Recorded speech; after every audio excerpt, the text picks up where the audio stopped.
Halo, selamat malam. Jumpa lagi di Arumi Studio. Tapi tidak bikin video. Di kesempatan kali ini kita tidak membuat video ya.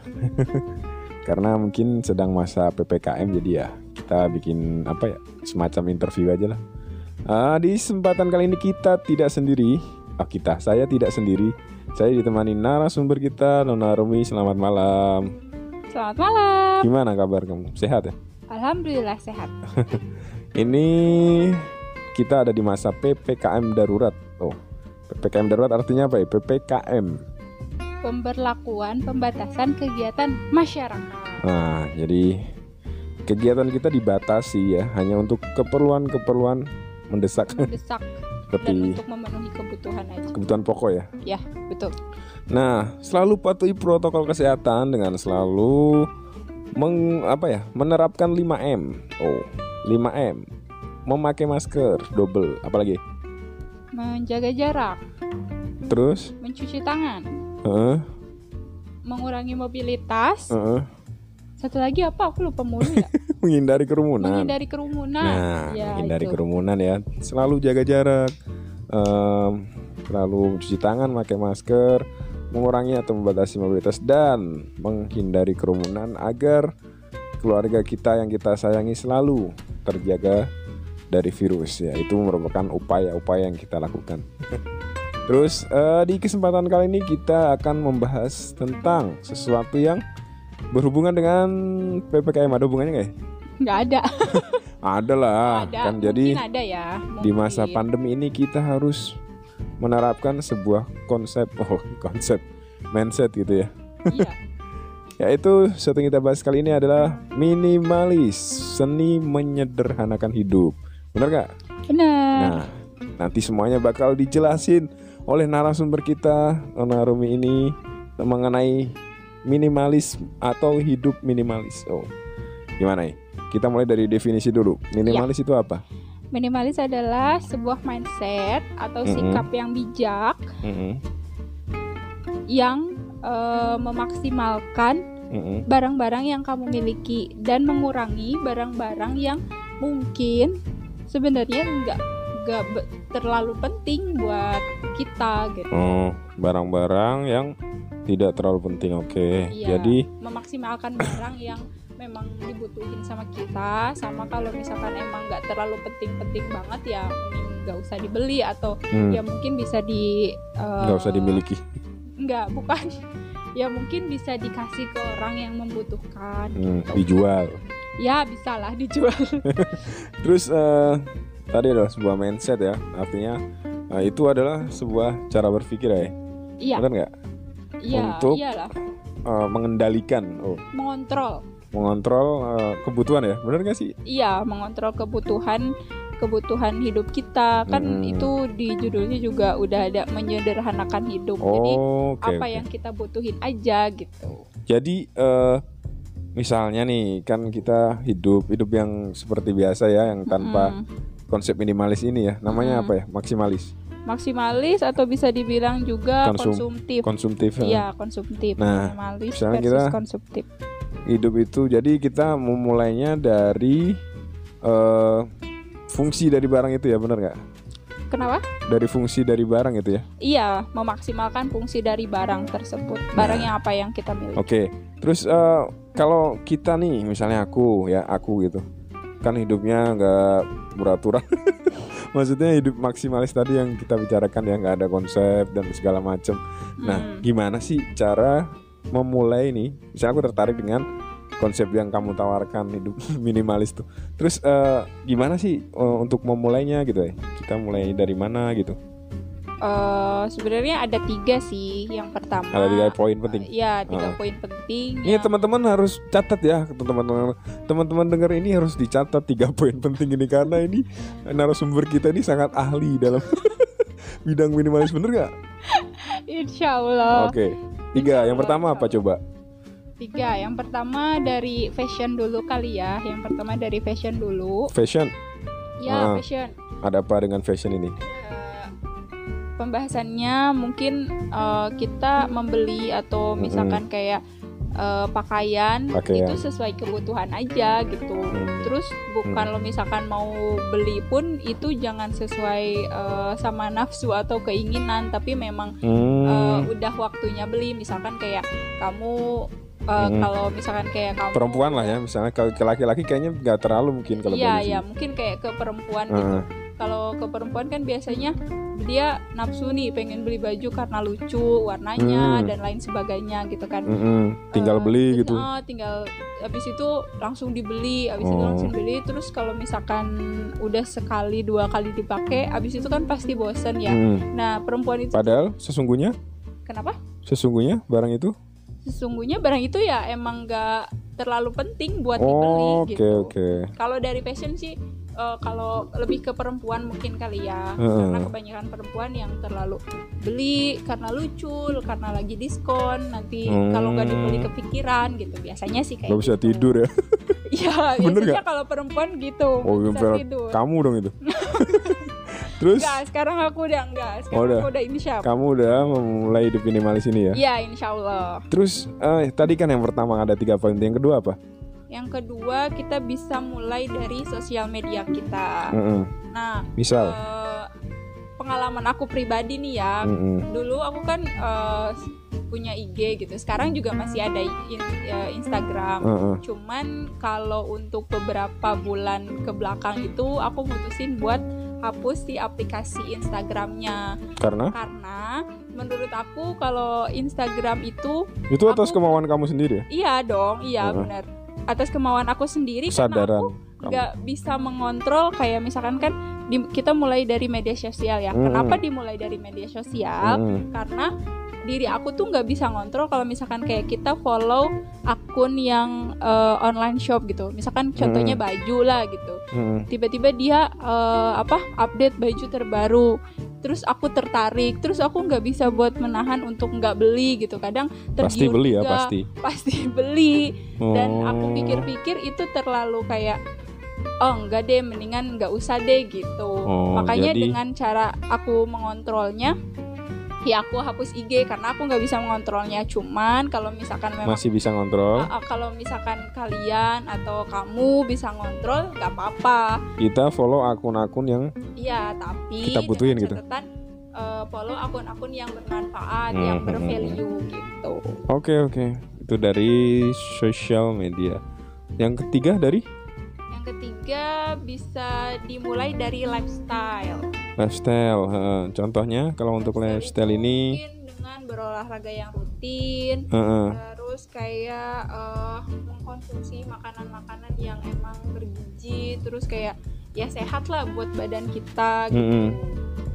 Vitamin, air mineral dan apapun yang dibutuhin sama tubuh kita. Dan kita juga jangan lupa karena kan kita sekarang juga lagi masa pandemi ini. Di masa pandemi jadi kita beli makanan-makanan yang zatnya itu dibutuhin oleh tubuh aja ya gitu ya.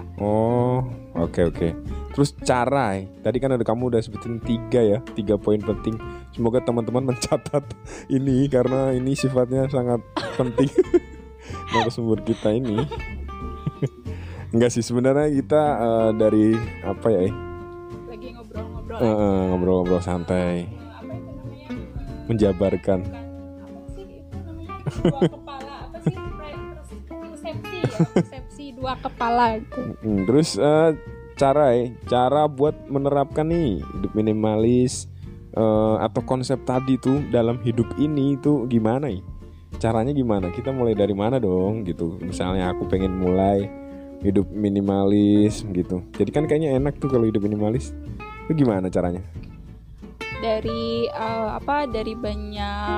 banyak buku, dari yang kamu baca. Dari banyak buku, dari banyak blog-blog kayak di Google gitu. Banyak kita searching ada ya? Ada dong, pastinya ada. Dan berarti udah banyak masyarakat yang menerapkan konsep hidup minimalis ya berarti ya?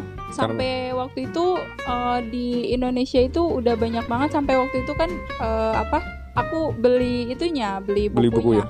Beli bukunya yang punyanya Fumio Sasaki gitu. Jepang ya? Iya, yang hidup minimalis ala orang Jepang. Itu bagus banget bukunya buat kalian atau kamu untuk memulai hidup minimalis. Oh iya, balik lagi ke cara menerapkan hidup kalau kita baru mau menerapkan hidup minimalis. Itu gimana sih caranya sih? Bingung aku mulai dari mana?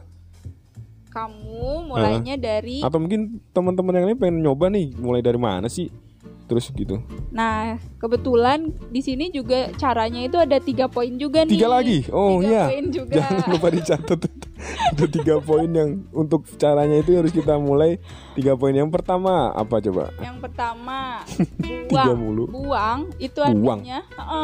Nah, tunggu dulu nih, ada artinya. Kalau kamu punya barang yang dalam waktu 90 hari itu nggak kepakai, coba aja buat kamu singkirin. Misalkan barang yang dalam 90 hari nggak dipakai, terus itu harus kita singkirkan. Disingkirinnya itu bisa dikasih ke action figure gitu. Aku punya misalnya mainan tuh, itu harus aku singkirkan berarti ya. Ya boleh lah, kan itu emang sebenarnya nggak terlalu terpakai ya, buat apa? Tapi kan bisa buat hiasan ya? Enggak, kalau maksudnya yang bener-bener nggak kepake gitu ya? Iya, benar-benar enggak. Oh iya, benar-benar. Contohnya apa yang kamu kira-kira aku ada terpakai? Itu lampu bekas, lampu belajar. Itu kan udah nggak kepake tuh, buang aja ya? Ya jangan dibuang, dikasih ke ponakan kan kamu. Udah mati. Bisa disingkirkan ya istilahnya ya? Ya iya, kalau emang nggak terpakai udah rusak mah ya nggak apa-apa. Oh iya. Arti disingkirkan di sini bisa dikasih ke orang yang lebih butuh, bisa kita jual ya, bener ya? Bisa kita donasikan mungkin untuk bencana gitu ya? Iya. Oke. Baju barang-barang mungkin ya? Yang barang-barang baju aku kan udah pada nggak muat tuh. Punya fungsinya. Udah pada nggak muat ya? Iya, udah pada nggak muat. Terus tadi itu aja. Pertama buang, oke. Ya. Yang kedua simpan. Maksudnya gimana simpan itu? Maksudnya apabila barang kamu dalam jangka waktu 90 hari nggak kamu gunain, tapi akan berguna buat di lain hari, itu bisa disimpan sama kamu. Misalkan kayak alat-alat buat kayak paku, palu, kayak gitu-gitu kan emang sebenarnya butuh ya, cuman jarang dipakai gitu. Nah yang kayak gitu bisa disimpan. Berarti 3 bulan ya jangka waktunya ya, 90 hari gitu. Kurang lebih lah ya gitu ya. Kurang lebih segitu. Cuman balik lagi sih ke ke diri kita. Kadang kan hidup minimalis itu tuh nggak mesti selalu sama konsepnya. Itu tuh maksudnya setiap orang beda-beda lah. Setiap orang pasti beda-beda. Cuma ini kan buat dasarnya aja gitu ya. Iya, dasarnya aja. Terus buat cara memulainya kan. Bener. Terus tadi simpan ya untuk barang-barang yang memang dirasa 90 hari. Barang itu penting, cuma selama 3 bulan itu emang nggak terpakai, jadi mendingan kita simpan dulu gitu ya. Iya. Bener nggak? Sepeda gitu misalnya. Enggak ya? Enggak, ya kan ini masa pandemi nggak boleh sepedaan, jadi sepeda simpan dulu kan, bener nggak? Iya. Terus apalagi tadi kan yang kedua, yang pertama tadi buang, terus simpan, terus apa lagi? Yang ketiga terakhir. Berikan gimana sih berikan maksudnya? Jadi yang terakhir ini berikan maksudnya adalah jika memang kamu punya barang yang menumpuk di ruangan dan itu masih layak untuk digunakan, daripada dibuang, lebih baik kamu berikan kepada orang yang mungkin membutuhkan. Oh, kayak tadi ya, kayak hampir mirip yang pertama ya, cuma ini masih nilai barangnya itu masih punya kegunaan gitu ya. Iya, misalkan kayak contohnya kamu udah beli baju yang baru, terus yang lama masih kira-kira masih bisa dipakai, ya bisa lebih baik kita berikan gitu. Kasih ke orang yang butuh. Oke juga ya hidup minimalis ini berarti ya. Iya dong. Terus terakhir itu manfaat. Nah, dari tentu saja dari udah 14 menit kita bahas tadi, tentu saja hidup minimalis ini ada manfaatnya dong. Pastilah, Nah, banyak manfaatnya kira-kira kenapa sih orang harus menjalani hidup minimalis? Apa sih manfaatnya gitu? Kan kira-kira kan kayak gitu kan kalau kita orang awam kayak aku misalnya gitu. Iya.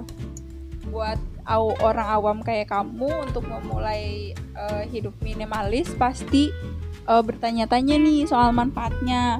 Nah, yang pertama, pikiran jadi tenang. Percaya nggak? Masa sih? Hidup minimalis bisa pikiran kamu jadi tenang. Masa sih? Kamu udah nyoba emang? Udah nyoba. Waktu itu kan aku cerita sedikit dulu deh sebelum ke pembahasannya. Oke, good. Cerita. Itu kan aku pernah baca bukunya Fumio Sasaki yang ngebahas soal hidup minimalis. Emang dibahas di situ secara detail ya? Iya, secara detail banget. Pokoknya rekomen banget ya buku itu. Nah, terus aku kepikiran untuk memulai hidup minimalis dan aku mulainya dari decluttering baju-baju aku tuh. Ternyata pas aku lihat-lihat baju aku hampir setumpukan itu nggak jelas. Aku juga nggak ngerti kenapa aku bisa beli itu. terus kenapa bisa sebanyak itu. Akhirnya aku pisah-pisahin mana yang aku pakai, mana yang aku emang harusnya kasih, masih layak buat kasih, mana yang aku emang harusnya buang. Terus pas setelah melakukan decluttering itu benar-benar kayak plong gitu ngelihat lemari, ya ampun kosong banget gitu. Oh iya? Iya dong. Jadi tuh pikiran jadi tenang tuh beneran berarti ya? Iya dong, beneran. Itu beneran pikiran jadi tenang tuh kayak gitu. Perlu dicoba kali ya? Ya iya dong, harus Nah cobain. Nih buat teman-teman yang dengar teman-teman yang mendengarkan nih, coba aja hidup minimalis. Manfaatnya dia pikiran jadi tenang. Oh, terus apa lagi? Yang kedua bisa dibilang efisien waktu kita. Waktu kita lebih efisien ya? Ya, waktu kita lebih efisien. Misalkan kayak manfaat yang kedua ya? Manfaat yang kedua. Ini perlu teman-teman catat nih hal ini nih. Buat efisiensi waktu nih perlu dicatat ya. Dari pertama, kedua, terus efisiensi waktu belum dijelasin kan? Gimana coba? Misalkan nih kalau mengefisienkan waktu, misalkan kayak gimana kebanyakan apa? Kita memiliki banyak barang yang sebenarnya nggak terlalu penting buat kita. Misalkan kayak pajangan gitu. Saat kita libur kerja, saat kayak kita ada waktu luang, pasti kita bakalan waktu kita terpakai gitu untuk waktu kita terpakai, ya benar, waktu kita terpakai untuk merapikan, benar. gitu. Kayak kan sebenarnya kalau misalkan kayak sedikit pajangan atau semakin sedikit barang semakin sedikit barang, waktu kita semakin untuk banyak waktu kita yang ibaratnya berguna. Misalnya kayak kita bisa lebih banyak buat baca buku, cari pengetahuan yang bermanfaat buat kita gitu. Terus manfaat kedua tadi udah, yang selanjutnya apa ya? Efisiensi waktu. Terus ketiga dari blog yang aku baca sih, kan juga berpengaruh, kesehatan psikologi dan finansial juga berpengaruh loh. Masa sih? Iya. Gimana sih? Maksudnya gimana, coba jelasin deh. Nah, menurut penelitian Fitria 2008 mengatakan bahwa ruang yang sempit akan mempengaruhi personal space. Jadi ini udah diteliti ya hal ini ya? Iya dong, ini kan dia ada ituannya, ada ilmuwan yang meneliti ternyata. Oke. Terus gimana itu? Nah, di mana personal space sendiri merupakan batasan ruang pribadi yang memiliki nilai privacy tinggi. Nilai privacy ini menentukan psikologis pemilik ruang. Jadi kita kebayangkan banyaknya penyebab atau personal space berkurang untuk inilah salah satu faktor penyebab timbulnya stres. Jadi kayak ruangan terlalu sempit itu tuh mungkin akan untuk seseorang itu bisa pengaruh terhadap psikologi dia gitu ya? Ya. Oke. Personal space. Menarik ya. Terus ada lagi ya manfaatnya? Masih ada? Masih ada. Keren juga ya. Yang keempat itu menukar uang dengan pengalaman. Menukar uang dengan pengalaman. Maksudnya? Nah, artinya dibandingkan dengan membeli barang yang akhirnya hanya menumpuk di ruanganmu, di ruangan kamu dan membuat kamu stres, manfaatkan uang kamu untuk membeli pengalaman seperti berlibur, membeli buku favorit, mengikuti seminar-seminar. Jadi menukar uang dengan pengalaman itu tuh menurut aku bener sih, logis sih gitu. Jadi ya. daripada uang kita gunakan buat beli barang-barang yang belum tentu bermanfaat itu gitu, lebih baik kita gunakan untuk beli buku gitu ya. Maksudnya gitu kan? Iya. Beli buku, ikut seminar, jalan-jalan gitu. Mungkin kalau pandemi ini udah berakhir gitu ya. Oh iya. Ini kan masih pandemi ya. Jadi kita ya di rumah dulu aja. Kan juga ya. Ada lagi yang manfaatnya? Kamu jangan khawatir, ada lagi, masih banyak sebenarnya. Banyak yang manfaatnya berarti hidup minimalis ini ya. Menjadi lebih bahagia. Ini bener sih, menurut aku bener banget. Menjadi bahagia itu tuh adalah yang real gitu. Kayaknya aku ngerasain waktu pertama kali declutter itu tuh, ya Allah, plong, bahagia. Kayak aku sih pengen bener-bener pengen nerapin sebenarnya ya. Cuman baru sedikit sih mulai buat declutter. Sebenarnya declutter itu tuh nggak mesti setiap hari kita bisa melakukan declutter, itu tergantung kebutuhan kita. Misalkan kayak kira-kira udah lama nih nggak declutter, misalkan 1 bulan atau 2 bulan kita udah bisa mulai declutter gitu. Gimana sih diklasifikasi gitu ya? Iya, decluttering itu kayak memisahkan, proses memisahkan barang yang memang sebenarnya benar-benar kita butuhin, barang sebenarnya memang masih dibutuhin tapi kayaknya nggak terlalu butuh-butuh banget, jadi masih bisa disimpan gitu, atau emang benar-benar udah nggak dibutuhin barang itu gitu. Menjadi bahagia nih. Mengutip salah satu perkataan dari Henry Manampiring pada bukunya Filosofi Teras, di mana ia mengatakan intinya begini: ingat, bahagia itu kamu yang ciptain sendiri, bukan dari hasil yang kamu beli. Karena faktor di luar dirimu tidak bisa kendalikan, dan hanya bisa kamu kendaliin adalah faktor internal, yaitu diri kamu sendiri. Sehingga kamu kedepannya bisa meningkatkan self love dalam diri kamu. Tuh, jadi intinya itu tuh, menjadi lebih bahagia itu manfaat dari hidup minimalis. Oh iya, itu dia tadi manfaatnya. Sudah 20 menitan lebih kita menemani.